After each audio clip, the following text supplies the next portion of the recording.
Hi friends, नमस्कार। आज गोटे नुआ ब्लॉग को आपन को स्वागत करुच्ची। ए ब्लॉग टी गणेश पूजार पूर्व प्रस्तुति की लेकिन ये देखिपे छुआ मैंने केमती गणेश पूजार पूर्व प्रस्तुति की लेकिन बेस आग्रह आ उत्साही अच्छा। ये पिला देखिकी आपणकर स्कूल टाइम कथा मन पड़ जाऊ ना। स्कूल पढ़ला बेले आमे भी गणेश पूजा आग दिन एमती सफा सुतरा करके स्कूल को पताका आंब तोरण लगौले। आउ केतेक पिला माने बाहर पड़िया रे खेलुथिले। तो से सब मजा मस्तीर मुहूर्त सब ये छुआ मानक देखिकी मन पड़ जाऊँगी। आमे भी स्कूल थिला बेले एमती सब करुथिले।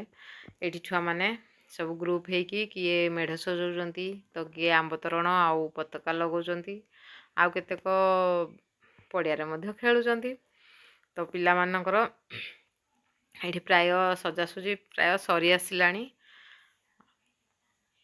एठी आमर केते पुराणा छात्री माने आसिकी मेढ़ सजेबार काम रे लागि जंती। आ से माने मेढ़ को खूब भल भाव रे सजै सारलेनी। आउ केतेक आंब तोरण दउचंती। एबे आमे जिबा देखिबा आम कुक माने कोन करूचंती।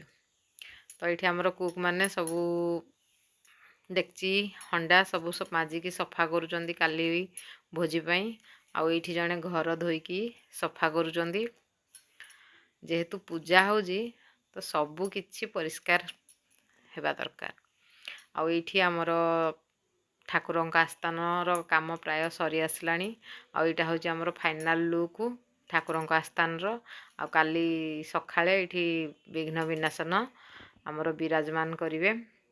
आउ काली की पुणी गोटे नुआ वीडियो सहित देखा हबो। से पर्यंत विदाय दियंतु।